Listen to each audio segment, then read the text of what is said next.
I'm going to share my screen.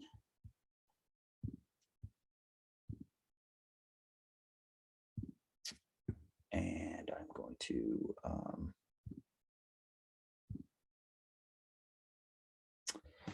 and hopefully I'm sharing my screen that says Ashland High School College Knowledge Night for Juniors and Families. Can someone let me know if you guys can see it? We can see it. Perfect. Thank you. Welcome, everyone. So happy to take this time with parents and hopefully students are on the call as well to share information about the college research process and making sure that you all have as much information and much good information as possible to make the process easier and something that I always talk to the kids about. Less stressful and less anxiety producing. I say to my kids in seminars, it's supposed to be exciting. Like it should be like a really exciting opportunity filled kind of process. And it's funny, I've been having some of my last seminars with seniors, and they're starting to get, you know, they've gotten some rejections, but they've gotten a lot of acceptance letters, and they're starting to feel that excitement and understand where I'm coming from when I say, like, it should be a really exciting process. And so if we can at the very least take away the scariness and the anxiety and making sure that you guys all have outstanding information, all the better. Students, if you are on the call, hopefully some of this, maybe a lot of this, is going to be a review for you, because we've started seminars reviewing this back in just before Thanksgiving. So we've been doing this with students for a while now. So hopefully if you're sitting there going, yeah, I knew all this, that's actually a good thing.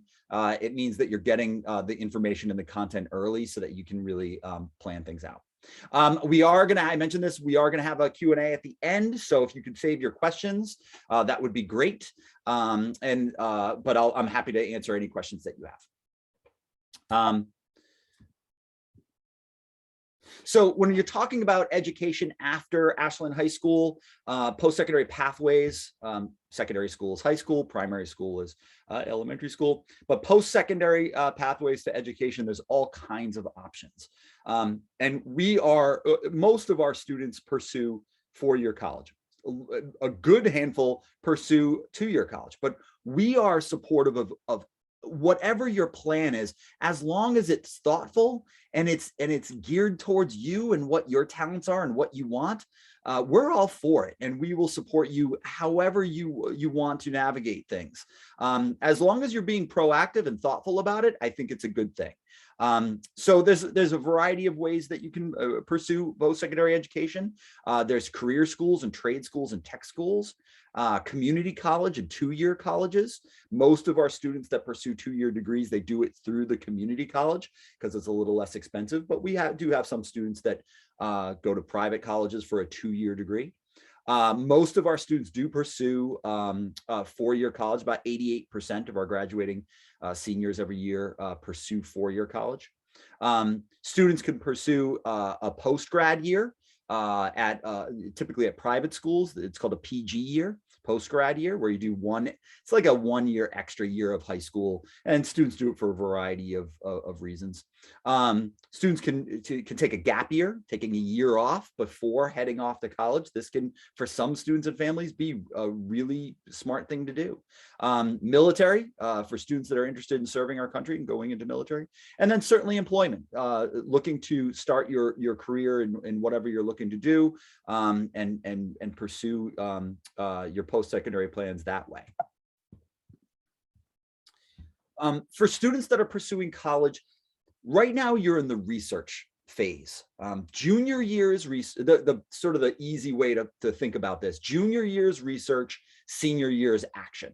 Okay, junior year, you're researching not only the options and opportunities that are out there, but you're also thinking about what you yourself want, and kind of both types of research happen at the same time. And students will change their mind and start research things thinking they want one thing, and then something else they see and they're like, oh, that's really interesting. So it kind of ebbs and flows as junior year, but as junior year goes. But junior year, the focus is on researching, and then senior year is, okay, now that I know what I want, I'm going to make it happen and put a plan in place. Students, just so you know, you've probably been told by your counselor, but we do our senior seminars right at the beginning of senior year because we know that lots of students want to be able to apply early and get started early. So we start seminars with students right at the beginning of the year.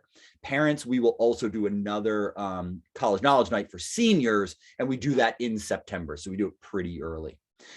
So there's different things to factor in when you're selecting colleges, and there's lots and lots and lots of colleges to choose from, and a lot of times they're really different. And it's going to be all different what you're looking for, whether it's a specific location, whether it's a specific academic program or major, whether you're a potential athlete and you're looking into particular sports. There's all kinds of different things that you can factor in. And it's going to be different for each student and family what they're factoring in and what's most important to them. But ultimately, it's a buyer's market. There's so many options for students and families that it's a good problem to have. But you have to start thinking about, like, what are the things that are important to you and what are you looking for in a school? But it's going to be different for each student, each family. One of the tools that we give to students and parents is access to Naviance. And this is a screenshot of the front page of Naviance. Students, you've seen this many times when you first log in.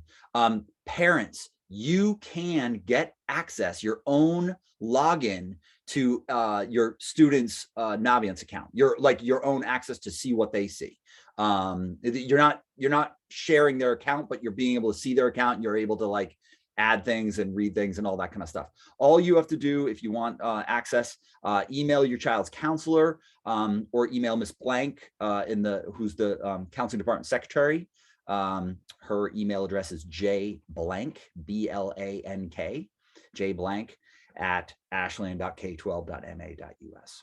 Or give us a call, but we're happy to set you up with your child's Naviance account. Your child also knows how to get in their Naviance account, or should. There are lots of different tools to use. We think Naviance is the best. That's why we pay for it, and we give it to all students to access. So we've been teaching them how to do college research in their Naviance account, really from the beginning of seminars right around Thanksgiving time. So one thing that you have to be aware of is how colleges make their selections when they decide what students to accept. And these are the criteria they use for admissions. The most important on this list is the first thing: transcript and the rigor of curriculum. So the transcript tells the colleges what classes did you take, what level did you take the class at, and what grades did you get. Okay, that is the most important thing. Almost every college will tell you exactly the same, that the transcript is the most important. Okay, now the other thing on this list that I would possibly argue is the second most important is actually the last thing, which is improvement in school achievement and student growth. Colleges obviously would love every single one of their applicants to have perfect grades and all perfect classes, perfect everything, but we know that that's not going to be the case. We know that you're going to have ups and downs in your high school career. You're going to have challenges. What they're looking for, though, is, are you demonstrating improvement? Are you trying to tighten things up? Are you trying to improve? Are you trying to work hard to be a better student? Because what they're going to do is they're going to extrapolate out what kind of student you're going to be when you get to college. And they know that you are a different student as an 18-year-old senior than you were as a 14-year-old freshman.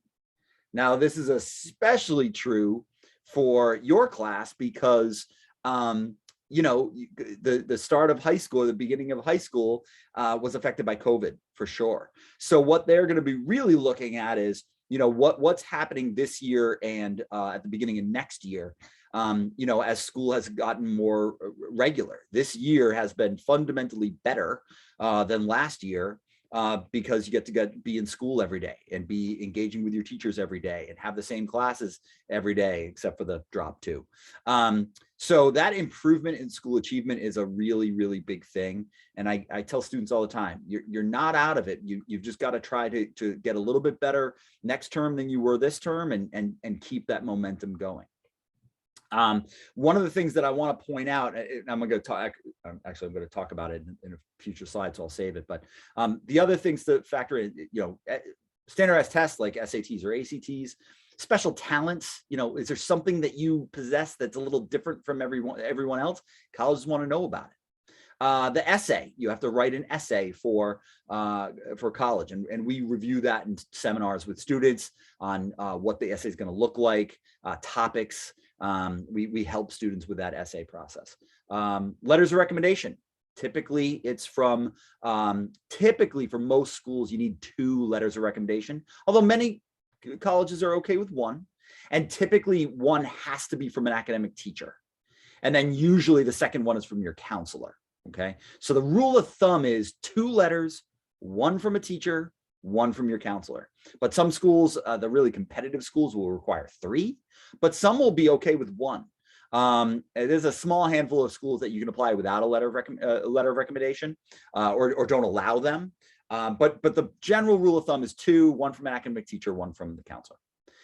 They want to know your extracurricular activities. Doesn't have to be school-based, but what are you involved in? What are you passionate about?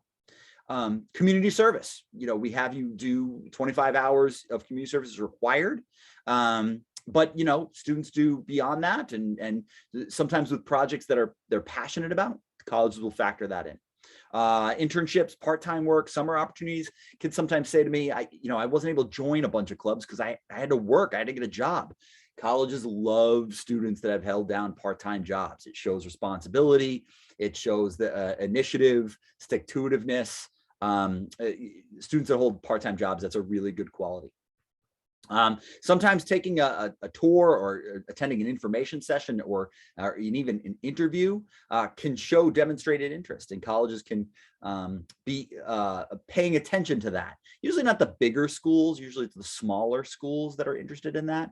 But it can help separate you from someone else, especially if it's a school that you're like really, really passionate about. But the 2 things that I really want to emphasize is the transcript and improvement in school achievement, but all of them are important, and colleges have what's known as holistic reviews, where they're factoring in everything, because they know for some students one thing is a strength, but then another student this other thing is a strength, if that makes sense.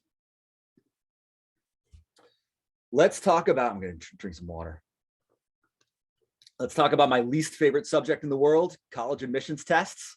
My students know exactly how I feel about the SAT and the ACT. I despise them greatly, but right now that they are somewhat of a necessary evil. I will tell you though, things are changing rapidly. Before COVID, every single year, a new bunch of schools, it would usually be about 5, 10, 15 a year, would announce with great fanfare that they were going test optional. Okay. And then COVID hit, and then all of them went test optional. And my prediction at the time is I said, these schools will not go back. They will stay test optional. And from what I'm hearing from most colleges at this point, they are staying optional. At least what they're saying is, oh, we're staying optional due to COVID for this amount of time. Just today, I got an email from Johns Hopkins, which is a really prestigious school, crazy hard to get into. They announced that they're staying test optional until the high school class of 2026. So for several years, they're going to say test optional, and then they're going to, look at it again. My prediction is many schools test optional. I love when schools go test optional, because what it means is if you take the test and score well, it's going to help you send your scores. If you are not a good test taker, if testing makes you anxious, or you're worried about it, or for whatever reason, the tests don't match all the wonderful things else that you do, you have the option of not sending it, and they won't hold it against you. So my advice to students, my advice to families is take the test. take the SAT, take the ACT, prepare and get ready to take it. And that way, if it goes well, you have just another thing to send to colleges that demonstrates that you're a strong applicant. If it doesn't get held against you. You just don't send it, if that makes sense. So I'm advising all students, if you can, and if it won't cause you any undue stress or anxiety, you should take it to see how you would do. And I would prepare for it as best you can, because the higher your score, the more likely you're going to send it, and the more likely it's going to help you. Colleges do not care whether you send them the SAT or the ACT. They don't care. For those of you who took the PSAT, look at your scores, make a data-driven decision. If your PSAT scores were really good, you might want to stick with the SAT because it was really good for you. If you didn't do well in the PSAT, if you didn't like that kind of test, if you felt like it wasn't really a good fit for you, maybe you try the ACT to see if it's a better fit. And then sometimes I'll have some students that will take both. They'll take both in the June to just see what their SAT score will be and what their ACT score will be. And then if they're going to take it twice, they focus on just one or the other and not like split their time prepping for two, if that makes sense. Because again, the colleges will take either. They don't care which one. And one is not easier than the other. Primarily, the difference between the two tests is regional. Kids on the East Coast and the West Coast gravitate towards the SAT. The kids in the Midwest all take the ACT, but it's, you know, they're pretty much the same. The other big difference between ACT and SAT is ACT has a science section. So sometimes strong science students tend to like the ACT because there's a section of science and they're really good at science. These are the deadlines for the spring SAT and ACT tests. We recommend that if you're going to take it, you take it twice if you can. And then we recommend that you take it once at the end of junior year and once at the beginning of senior year. I like the end of junior year because I want you to take it when you are at your smartest. So every day you're in school, you're learning, you're getting smarter, you're growing as a student. You might learn something 2 weeks from now that will help you on the May SAT or June SAT. This is especially true for students, juniors who are in Algebra 2 this year. Because the math section is made up of Algebra 1, Geometry, and Algebra 2. For students that are in pre-calc and have already finished Algebra 2, you might say, well, you know, I'm ready to take it, I'll take it early. But especially those Algebra 2 students, I would wait until the end of the year because colleges don't care when you take it, as long as you send them the scores before the deadline, and all they care about is the score. They're not going to say, well, you know, this person got a 1,000 in March, but if they had taken it in May, it probably would have been a 1,050. They're not going to do that. They're just going to take the score. So I'm fine with May or June is when I recommend students take the SAT. I'm fine with either. We do have some students take it in March, but it's not a big deal if you don't do that. And then ACT is unique because they offer it not only in June, but in July. There's a July ACT test that you could take it if you want to take it in the middle of summer.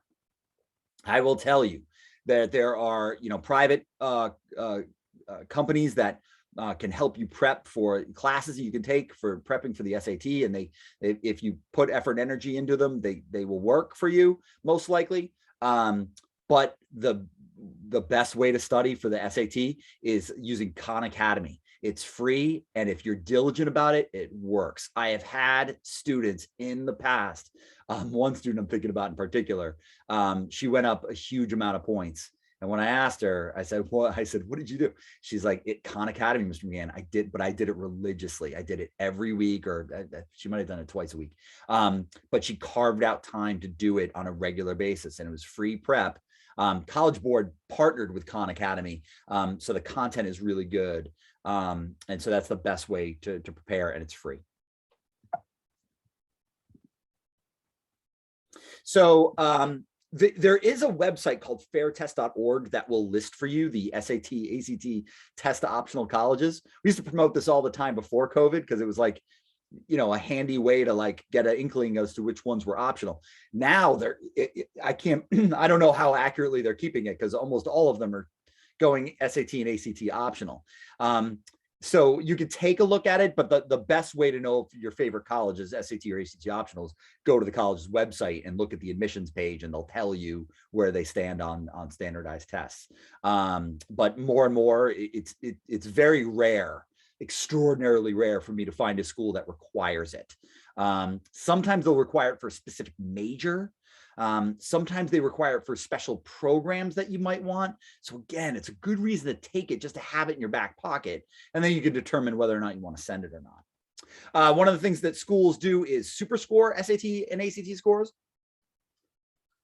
What this means is if you take the test twice and you send them both scores, they'll take the highest section no matter when you took it. So if the first time you take it, your ELA is high and your math is low, and then the second time you take it, your ELA went down actually, but your math went up, they'll take the high ELA score from the first time you took it, and then the high math score when you took it the second time, and super score it. So it basically doesn't get held against you if you end up taking it more than once.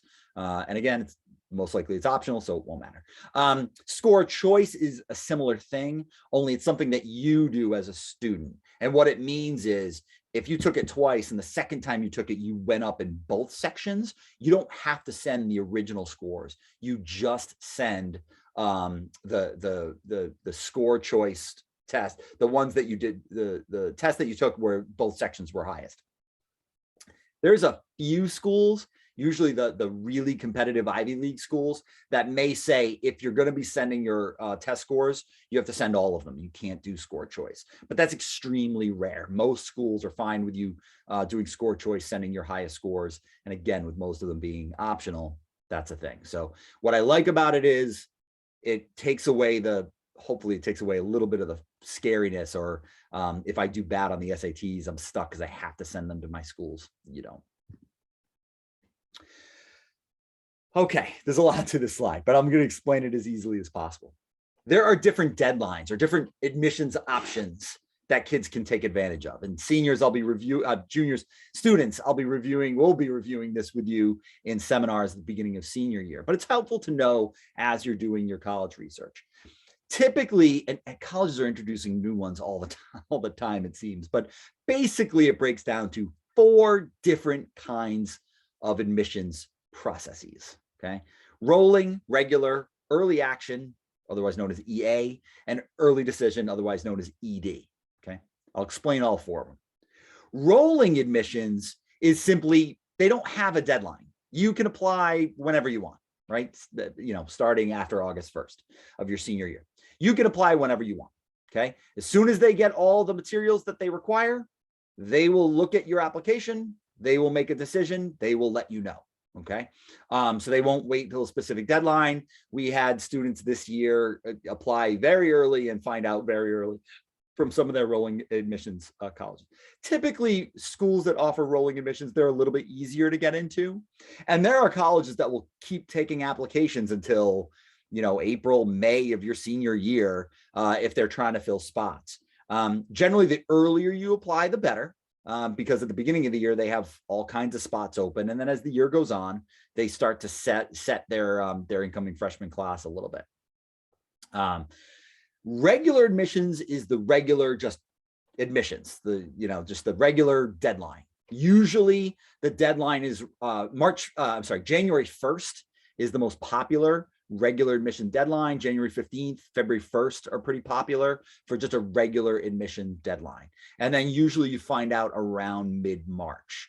I've got a bunch of seniors this year that applied regular and are waiting for a bunch of schools, and they plan on finding out sometime in March. Then there's early action. Early action is by far the most popular for Ashland High School students. It's applying early, just early. You get your application in and you get to find out early. It's not binding. You don't have to go to that school. All you're doing is getting the materials in early to them to find out early if you get in. Usually early action deadline is November 1st. Sometimes it's November 15th. And then you find out, late December, usually just before winter break. Kids will start coming into us and letting us know that they heard from their EA schools and getting in. I do think early action's the best. I like it because it sort of gives kids 2 bites at the apple. Meaning, if you apply early action, they can accept you. They can reject you out of early action. But if they're not sure, if they're kind of on the fence, they can roll you back into regular admissions and reevaluate you then. So I kind of like getting, sort of 2 shots at it. And, I'd like to think that, here at Ashland High School, counselors do a really good job, starting seminars early junior year. You're just, before Thanksgiving, we start this process with students, and senior year, we start them right at the beginning of the year. So that's why our kids have been having really a lot of success being able to apply early action and having everything ready to go. But you don't have to do it. You do not have to. And then there's early decision. Early decision is different. Early decision is binding. It means that if they say yes, you're going. Right? Regardless of any other acceptances from other colleges, regardless of any gigantic scholarships other colleges offered you to incentivize you, early decision is binding. You're making a commitment before they've even said yes or no, that you're saying, look, you are the school I want to go to. If you say yes, this is where I'm going. You got to be careful with early decision, because what it means is you can't shop around, especially when you're shopping your financial aid package and seeing how much money you got from each school. So really, it's for students that are like, regardless of the financial aid package, I'm going early decision. Now, there are schools that will let students out of their ED commitment due to a financial reason. But it's you got to be careful with that. It's rare, and you'd have to coordinate it with the school. I would not go into it thinking, oh yeah, I can just back out of this if I want to. No, what colleges are looking for is a commitment early. Now, I will tell you, it's usually the most competitive or the hardest to get into schools that are offer early decision, and they'll tell you themselves, it makes it a little bit easier to get into those schools. If you apply early decision rather than regular decision, it does give you a little bit of a bump. But what they're trying to figure out is, who's really serious about their school, as opposed to, somebody that's just adding it to the list and applying. So my favorite is early action, but you can actually absolutely apply regular admission. And then for any students that are thinking about early decision, talk to your counselor, because they can sort of figure out if it's a good idea or not. Only 2 of my seniors this year applied early decision. It's a rare thing. We do recommend that regardless of what your application process is, we do recommend that you get it done before December 1st. There's all kinds of benefits. Not only do you get to find out early, that first acceptance letter makes you feel really good and less worried about the whole process and all the other letters that you're going to get. And sometimes it can mean more money if you apply early. So, the seminars will help you get there and get your stuff ready. So we do recommend it. You don't have to. If your deadline's February 1st, you can apply just before February 1st, but we do recommend it. Many schools, most schools, accept what's known as the common application, which is really nice. You fill out one application, maybe some supplemental questions for each other college, but it's basically one application that you're able to send to all of your schools. Many students, they'll apply to only common application schools. They only have to fill out that one application. They only have to do that one essay. They might have some short answer essays they have to do for each school, but it makes it much easier to apply. Applications cost between $25 and $80, so please plan accordingly. It can get expensive if you start applying to multiple schools. My favorite number of schools to apply to is 6, but you're free to apply to however many you want. Anytime students are going over 10, I'm wondering what's going on. Either they haven't done a super great job of research, or they're anxious about where they're getting in and where they're not getting in. So, but you're free to apply. It's not any extra work for us. We're fine. But you're only going to one. So, no need to apply to too many. 19 schools is my record. If anyone was interested, I had a student apply to 19 schools. To her credit, she came in and said, Ms. Rihanna, I know this is crazy. I'm applying to 19 schools. So I laughed. She made me laugh. That was good. And then I mentioned this in a previous slide, show demonstrated interest, especially if it's a school that it's one of your favorite. Take a tour, go to the information session. I'm going to be talking about college fairs in a minute, but go meet the rep during college fairs. Request an interview. things that you can do to say, you're not just a school that I threw on my list because my counselor told me or my parent added to the list. You're a school. I really love your school. I really love this program. I did my research, and I think this would be a good fit for me. That can come sometimes, especially for the smaller schools, that can really sometimes make a difference. This is what a picture of Common App looks like. You got a dashboard. You add your colleges to your dashboard, and you're able to fill out the Common App from this application. August 1st is when you can create your Common App account and start filling stuff out. You don't have to do it that early. There'll be plenty of time in seminars to do it. But for students who are anxious and want to get started, you can do it. If you're interested in potentially, I need to drink water. If you're interested in potentially playing intercollegiate sports, first of all, definitely talk to your counselor and definitely talk to your coach. But we can give you some advice on how to navigate this process. The biggest takeaway from this is most students are not actively recruited, meaning you're such an unbelievable player that the word about you has gotten around to college coaches and they start contacting you. Sometimes they can see you at camps. They have what's called showcases. A lot of club sports promote that. My son plays club soccer, and so I get emails about the promotions and things like that. And so those are good to sort of get yourself out there and be known, but you can reach out to college coaches to let them know that you're interested in potentially going to that school. And, oh, hey, by the way, I'm actually a pretty good athlete, and I think I can be good enough to play on your team. They want to hear from you because most think about how many high school athletes there are nationwide. They can't recruit them all. They can't be aware of all of them. So if a student is already interested in their school, and has the grades to get into that school, they're going to take a look. And they're hoping that you both have the grades and the ability, and then that process goes. But sometimes you have to just kindly let them know that you're out there to get recruited instead of just waiting and hoping that a college coach reaches out. So as you do your research, certainly you might be getting recruited by certain coaches, but you might do some research and find a school that you're interested in. There's a way that you can reach out to the coach right from their website and start that process. One of the things that counselors can provide you with is also a copy of your transcript, because coaches will ask for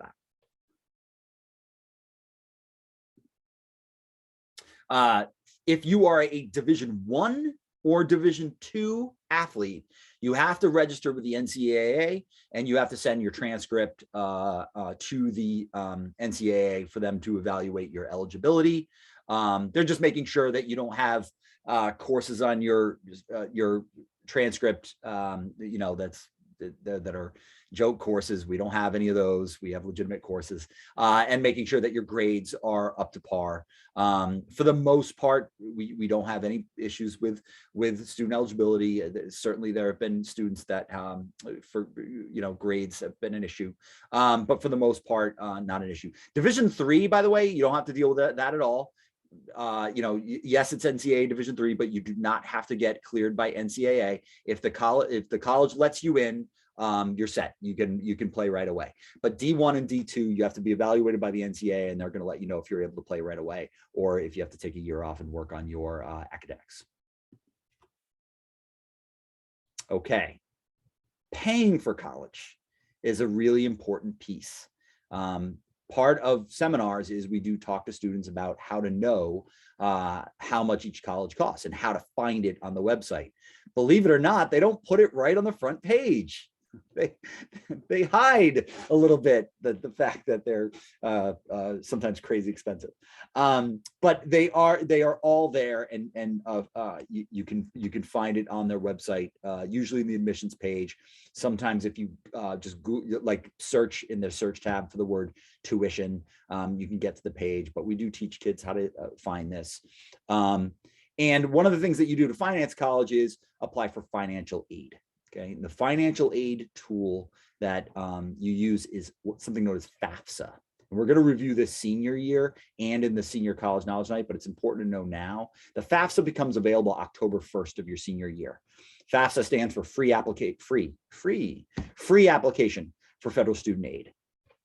Every college takes it. Harvard University, UMass Amherst, Mass Bay, every school takes the FAFSA. So if you're applying for financial aid, you're going to submit the FAFSA. Some schools require something known as a CSS profile. Usually those are private colleges, more expensive colleges. They want the FAFSA and the CSS profile, both of them. And you can Google CSS profile and get a list of schools that require it, but each college is going to tell you in their financial aid page. You can apply for scholarships. We put all the local scholarships right on the students' Naviance accounts to apply. I will tell you, students, that actually, I should say all of the local scholarships are for seniors. So it's really something that you're doing mostly senior year. There are national scholarship search services, FastWeb, CAPEX, CAPPEX, the College Board Big Future, Going Merry. There's a bunch of them. They're all good as long as you're not paying for the service. It's fine, and your counselor can point you in the right direction if you want. If you're looking to start filling out applications now, those national scholarship searches, they're hit or miss. I mean, there's a lot of I don't know, gunk on there as far as like scholarships that aren't like super great. That's why the local ones are the best, that are specific to Ashland or Ashland High School or Metro West or even state of Massachusetts. But those are predominantly seniors. But students, if you go in now, you can go into the scholarship section in Naviance. If you click on the colleges section, you'll see lists for scholarships. You do scholarship search, you're going to see all of them. but everyone you look at is going to say seniors, but something to think about for next year. Student loans is a part of financing college. Often families, the financial aid package of scholarships and grants doesn't meet what you need.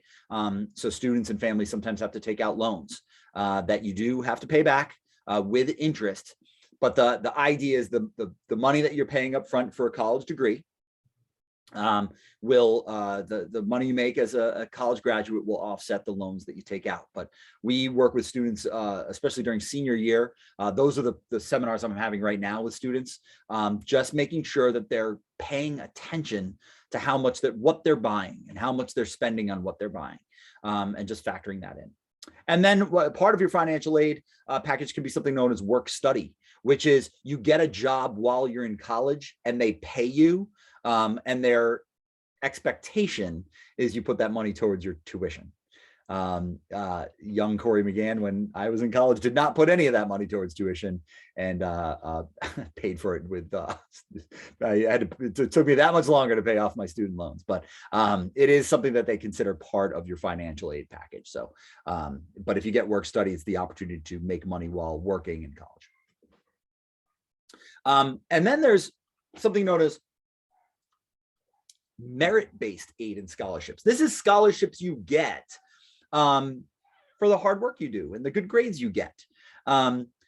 Students, when you're in the counseling wing, you'll see acceptance letters all over the wall. You've probably walked by, maybe you've looked at them.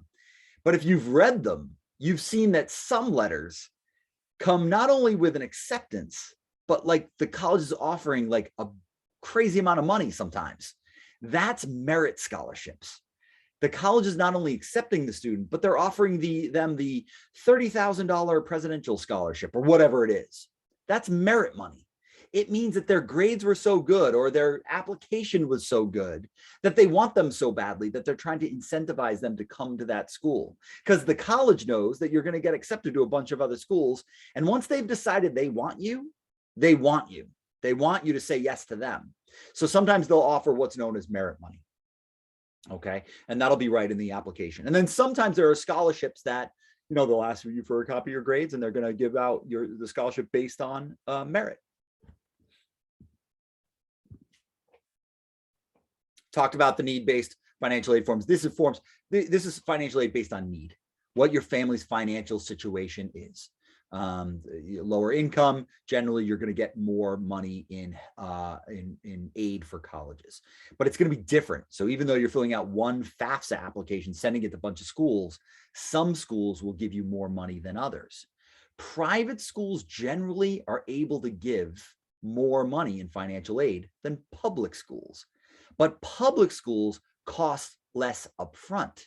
So even though you might not get as much money from a UMass Amherst or Framingham State or Westfield State or whatever, they're going to be less expensive upfront because they're in state public schools. So that's part of the calculation that senior families are doing now as they start to get their acceptances, as they start to get their financial aid letters. What they're doing is they're saying, okay, the college costs this much. We subtract the amount we got in financial aid and scholarships, and then I know how much we have to pay. And then it's going to be different for each college. And then you sort of have to make the decision of, okay, which college is going to give me the best return on my investment. But there's two forms that you have to be aware of. FAFSA, definitely, if you're applying for financial aid, you're filling out the FAFSA and it becomes available October 1st. Some schools will require the CSS profile. Okay, but all of them will require the FAFSA.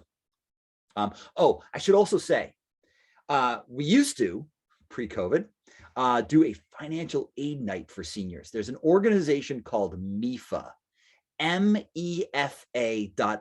They are by far one of my all-time favorite resources. It's the Massachusetts Education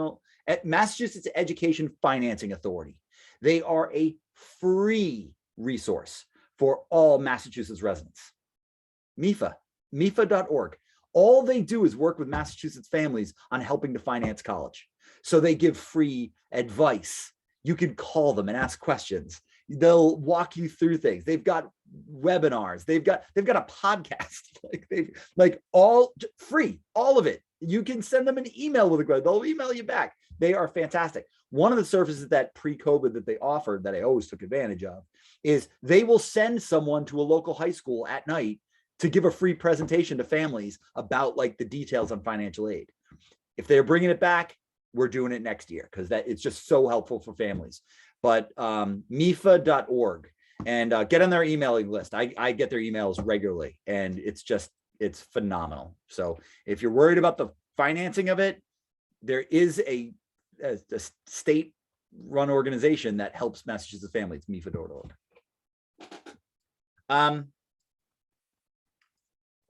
So students, as you're researching colleges, one of the things that you want to pay attention to is something known as college fairs.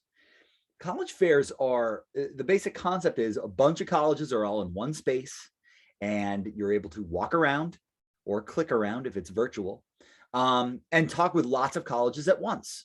So it's particularly good if you're still like in the exploratory phase, you have no idea what you're looking for, or you're still building your list. It's an effective way to see lots of colleges all at once. As you start to get a little bit more finalized, what you're going to do is more individual college visits. You're going to go visit each school. But college fairs are a great thing to take advantage of. I will tell you that I do like in-person better than virtual. And while in other parts of the country, they do have scheduled in-person college fairs, they have not scheduled a New England area college fair yet. Usually they have it in Boston. Typically used to be at the Heinz Convention Center, but now it's in the new convention center on the waterfront. And then Providence and Hartford have also had big national college fairs. I'm hoping they bring them back. I hope they bring them back for this spring, but I haven't gotten any word of that. The two that are on the horizon that I would definitely take advantage of, one for any students that are particularly interested in STEM careers, STEM majors, science, technology, engineering, mathematics. There's a specific virtual college fair for STEM kids. So if you want to be an engineering major or physics major or math major or whatever STEM career, nursing, anything, you might want to check out the virtual college fair on Thursday, February 24th. Otherwise, I would circle Sunday, April 3rd. That's a national college fair. So it's going to have colleges from all over, large and small. It is virtual, and it's happening from 1 to 6 p.m. So you can go to this website that I posted, register, and they'll send you details with all the information. But it's a good way to do research. Let's talk about XBlock. So XBlock is new this year. And as soon as it was introduced, I was going to take advantage of it. And some of you juniors might already have noticed how one of the ways we've taken advantage of it. We've opened up college visits for admissions officers to come to Ashland High School.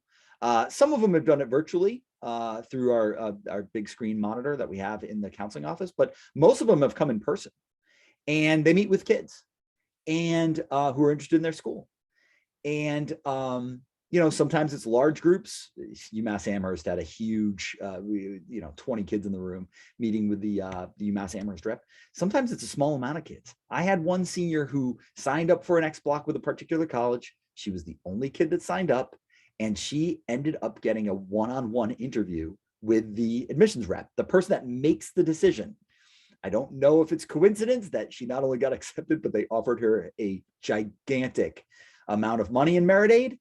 But it helped. She demonstrated interest, and she ended up having a wonderful interview with the rep who had come all the way to Ashland High School, and there's one student willing to visit, and so it was good. So I'm constantly putting in the blog that I write once a month. I try to put a list of all the upcoming XBlocks students. You can find it in Flex Time Manager. If you log into your Flex Time and just type the word college, it'll come up. I always tag it with college visit : and then the name of the college. The other thing that you can do, students, if you make sure that as you come across colleges that you're potentially interested in, if you make sure you add it to your college I'm thinking about list on Naviance, when the college books their visit, Naviance will send you an email automatically telling you when they're coming. They'll alert you that the college has signed up to come visit us. They do it automatically because the college reps book it through Naviance. So you'll get notified immediately.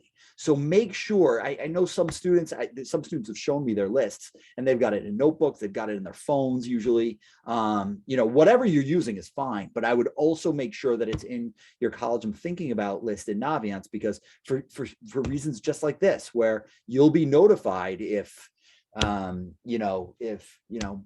Northeastern University is visiting Ashland High School, and you'll be able to sign up for it immediately because spots are limited. But we are trying to take advantage of XBlock. Okay, I think this is my last slide before the Q&A. I have no idea how I'm doing it. Oof, I went a little long. I'll stay for Q&A, I promise.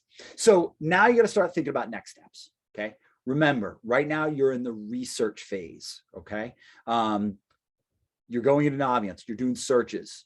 Your counselors taught you how to do this. If you're not sure, ask your counselor, we'll show you. Review the college's websites. The two parts of the website that is the most vital for juniors is admissions and academics. Admissions is how to get in, academics is what they offer. Attend college tours, open houses, info sessions. February break, I'm doing 2 college tours. I'm one of these crazy people that drag their family on college tours all the time, but I'm always trying to learn about schools and know the most up-to-date information. So I'm doing 2 college tours over February break. Do some SAT, ACT prep. If you're planning on taking SATs, Khan Academy, try it out, practice, start working on it. And you can do SAT prep companies as well. Think about your teacher recommendations now. Most teachers, you don't have to ask now. The beginning of next year is fine. It's a small handful that like you to ask now because they write them over the summer. They'll let you know who they are. They will announce to the class, hey, if you want a letter of recommendation from me, you got to ask now. But start thinking about, like, who would you ask for a recommendation? Definitely attend College Knowledge Night for seniors in September. Definitely meet with your counselor. Be proactive. Don't wait for us to call you down, although we will. But at least we'll see you in seminar. And we'll always ask, like, does anybody want a meeting? But request a meeting. We will absolutely meet with you. And then, pay good attention to junior and senior seminars. Thank you for logging. So, questions. I think the chat works. although I can't see it. Maybe if I close this. Maybe I don't have the chat key. Oh, wait. Yeah, I think the chat works. So if anybody has questions, you put in the chat or unmute yourself and say hi, which I would also love. Somebody's got to start us off. Or perhaps I explained myself so well. I have a question I can ask. Great. What's the best way for students to determine the right fit school for them? What's their reach? What's a safety? What's their target type of school? That's a great question. So what we do. Okay, so let's take a step back. So definitely attend, if you're able to attend college tours and go to information sessions, because at information sessions, the college reps will talk about their, their average SATs and their average GPA and their average this and their average that. Although I do think that I've had kids come back from those going, well, I'm not going to apply to that school because that's way outside my range. And I'm like, oh, no. Like, no, it's still a reach, or but it's still within range. One of the things that's the most helpful, though, to answer your question is we track, going back to the past 5 years, every single Ashland High School student that applies to a college and what happened: accepted, rejected, waitlisted, deferred, whatever. And we put all that information in Naviance so that current students can access it. And it always gets a big whoa from the kids when we show it to them. But if a student goes into their Naviance account and adds a college to their college I'm thinking about list, and they go into the profile of the college and goes to the admissions tab, they're shown a graph.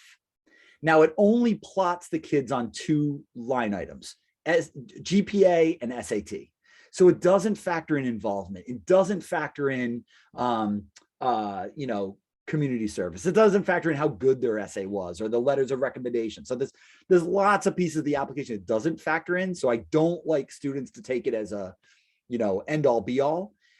But for the colleges that have had a lot of Ashland High School students apply, a pattern develops where students can very quickly see where they're at, especially from a GPA perspective, whether they're in the hunt or not, and whether a school would be a reach, a likely, or a safety. If that makes sense. Does that answer your question? Yes, thank you. Before anyone asks another question, someone sent me a message in the chat, so I saw that first. I'll answer. Can you talk a little bit about early action and how it impacts financial aid? So it's a good question. By the letter of the law, it doesn't or shouldn't, but I do think that there are colleges that have more money to give out at the beginning of the year. And so the money that comes out in early action can sometimes be a little bit more than the money that comes out in regular decision. Now, part of that could be, top students are more likely to apply early. Maybe that's it. But the fact of the matter is they have a finite amount of money to give out. And, they're trying to do their best to manage who's getting what. But I do think that there's a benefit to applying early action. But it's different for each college, so it's hard for me to say hard and fast. But it is absolutely possible to get financial aid applying regular decision. Absolutely possible. Somebody asked, how do we get your slides? I'm going to attempt to put it on the website. I got to reteach myself how to do it, but my intention is to put it on the school counseling department has a website on the Ashland High School website, and I'm going to try to put it there. Other questions? Hi, I have a question. You mentioned in the XBOC colleges visit the schools. So when does the colleges visit the school? Anytime they want. So I through the system I use, I publicized that I think Tuesdays, I'm guessing, but Tuesday, Thursday, Friday, I think I left open. And then colleges can go and see where there's availability, because I only have one college visit a day. So they look for a spot, they see an open spot, they request it, I accept it. So it's all up to them. And it's not going to be every college. There's certain colleges that, they're so crazy famous and get so many applications. They don't need to come around to colleges. But some colleges are looking to, get their message out and make students aware of their school. And sometimes they're coming to certain areas of the country to make them aware. So the one that came in today, a request was from Rutgers University, and they're coming for an April visit on a Friday. But when they come is totally up to them. But meaning during the April month, or mostly which month? Oh yeah, so good question. It's open now, but right now there's not many colleges, or not any colleges, that are visiting schools now, because they're in what's known as reading period. They're reading applications and making decisions, so they're all hunkered into their offices, making decisions on the current seniors. What's going to happen is more and more they're going to be out and about, meeting with students, meeting with families, in the April, May timeframe. March, we'll see a lot of visits in March. That's when they're finally they finished deciding who they're accepting. They've sent out their acceptance letters to this year's seniors, and now they're hitting the road, going to things like college, to the virtual college fairs and doing college fairs, but also coming and visiting schools. Thank you. You're welcome. Any other questions? I got a direct message as a parent. I completely agree with your target of 6 schools. See, I hope people, I'm not saying who's writing it, but hopefully you're okay with me reading it, because I'm reading it out loud as I'm reading it for the first time. It seems like students apply to a lot more on average. Any advice to help our kids see this decision from the less is more perspective? Yeah, it's so funny because it's totally up to the student. You are, college. Sometimes kids will ask me, well, how many am I allowed to apply to? From my perspective, you can apply to 3,000 if you want. It's not any, it's a little bit extra work, but not really. The work for the counselor is, once you apply to one, it's a tremendous amount of work for us. After that, it scales easily. So getting one college thing ready for us is a huge time commitment for us, but after that it's not as many. So but I do think that when students apply to a lot of schools, and I define a lot as once it gets to 10 or more, it's usually because of one of 2 reasons. Number one, they blew off their research. They were not paying attention in junior seminars. They did not do any college research. They just weren't paying attention. And now they're freaking out and they're like, I don't know where I'll apply to everywhere. And then the second reason is anxiety. They're worried. They're thinking they're not getting in anywhere. And I always get a little bummed out when a student applies to like 12 schools. They get into all 12. They're only going to one. And they just gave those 11 schools $50. I said, do your research a little better and then take that money and go out to dinner to celebrate getting in. So, it's all about research, finding the right fit. Now, you don't want to apply to too few schools, because you do want to be able to shop around when you get your financial aid packages. You want to be able to, if you apply to 6 schools, you get into 4, or if you apply to 8 schools and you get into 5, that's a pretty common breakdown. Kids applying to 8 schools and get into 5, you're still able to like shop around a little bit. Well, what did this school give me? What did that school give me? What do I feel like I want to go to now? I've got a few seniors that are going on college tours now, because now they know where they've gotten accepted and know how much each college is giving them. And now they're looking at the school again to decide. So I just encourage students to be thoughtful about what they're doing. Parents, I'll warn you, they're like, sometimes they're like, I'm not paying for the application. I don't care. I'll keep applying to schools. Because they're like, I don't care, $50, who cares? But I do agree with the less is more. Researching schools is free. Applying to schools costs a little bit of money. So there's that sweet spot for sure. But allowed to, you can apply to as many as you want. But don't do that. It's not good.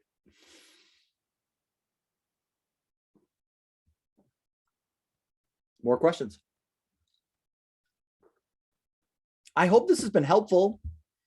I can't emphasize enough how much we care about this and care about the kids and care about them having good outcomes. And we're really proud of the work that we do with all of our students and the outcomes that they have. And we want to just be here for students and parents.